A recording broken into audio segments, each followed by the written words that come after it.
Hello everyone. Today we'll be discussing Uniform Civil Code in this lecture. India is a vast country and having many races, castes, subcastes, nationalities and communities. Various kinds of religions are also prevailing in India.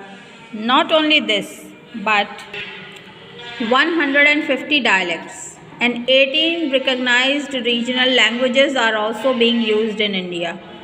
It is well known fact that Article 44 of the Indian Constitution states that the state shall endeavour to secure for the citizens a uniform civil code throughout the territory of India.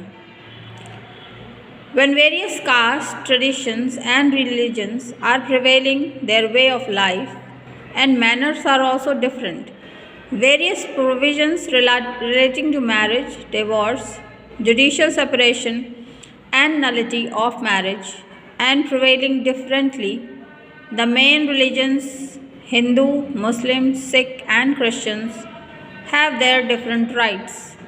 A Muslim may have 4 wives at a time, where in case of a Hindu may have only one wife. Their personal laws are different in relation to adoption, inheritance, will, and gift matter, etc. It is in this religion that in practice that a Muslim may renounce his wife by speaking 3 words like talaq, talaq, talaq. The binding tie automatically breaks. This power is given to husband only and not to wife. In fact, it's not written over here, but there is a type of talaq in which wife can also give the same to her husband.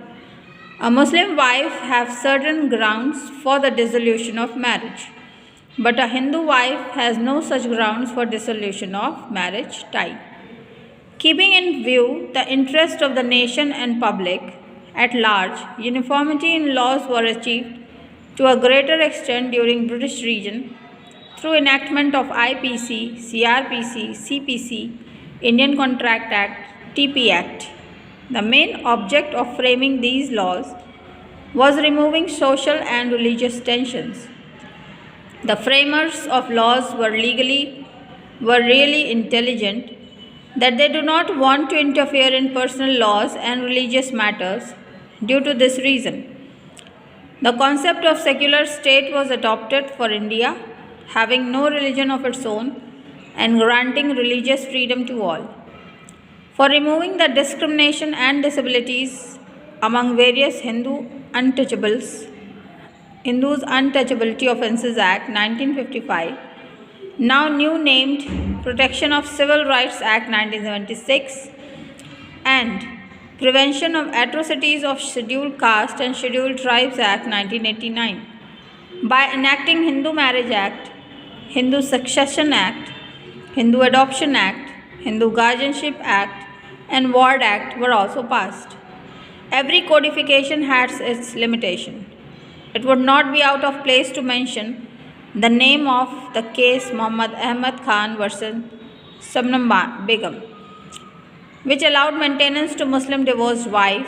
Uniform Civil Code has been resisted and objected on 2 grounds. First, is argued that such a measure would be violative of freedom of religion. And secondly, it is argued that if enforced, uniform civil law would be oppressive to minorities. In the last, we can say that problem of uniform civil code is still as it was in the time of framing of constitution. The claim of one side that the non-implementation of provisions contained in Article 44 amounts to grave failure of Indian democracy, and on the other side, the code would cause dissatisfaction and disintegration that serve as a common benefit to promote homogeneity and national solidarity. The need of the hour is to develop and promote the sense of brotherhood among all national citizens of India without considering religion and caste. In the last but not the least, the national outlook of every citizen should be developed. The religious practices which are violative of human rights and dignity should be curbed. In this respect, The word of Justice of Chinnappa Reddy may be quoted that conflicting ideology should be depressed in interest of national integration.